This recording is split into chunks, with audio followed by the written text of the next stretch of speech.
রূপ যৌবনে পরিপূর্ণ অপরূপা সুন্দরী এক মেয়ে জঙ্গলের পাশে থাকা নির্জন এক মেঠো পথ দিয়ে হেঁটে যাচ্ছে। এমন সময় হঠাৎ করে প্রচন্ড বেগে ঝড় শুরু হয়ে গেল। তখন সেই মেয়েটি দেখতে পেল দূরে একটা ঘর দেখা যায়। এই ঝড়ের কবল থেকে বাঁচার জন্য মেয়েটি ওই ঘরের দরজায় কড়া নেড়ে সাহায্য চাইল।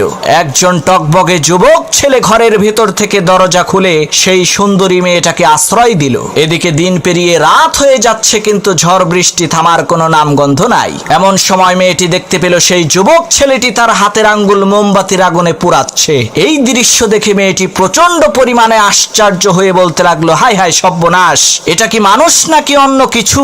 পরের দিন সেই মেয়েটি বাড়িতে যেয়ে তার বাবার কাছে সব ঘটনা খুলে বলল, কাল রাতে তার সাথে কি কি হয়েছিল। তখন সেই মেয়েটির পিতা সেই ছেলেটিকে এসে জিজ্ঞেস করলো, বাবা, গতকাল রাতে মোমবাতির আগুনে তোমার হাতের আঙ্গুল পুড়িয়েছো কেন?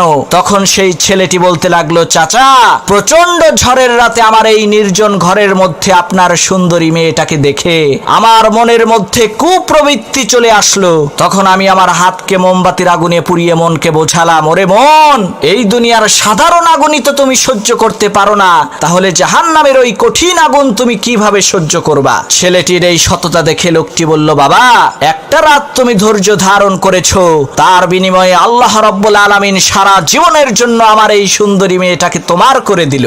আজই আমি আমার এই সুন্দরী মেয়েটাকে তোমার সাথে বিয়ে দেব, কারণ তোমার মতো সৎ ব্যক্তি খুঁজে পাওয়া এই দুনিয়াতে দুষ্কর।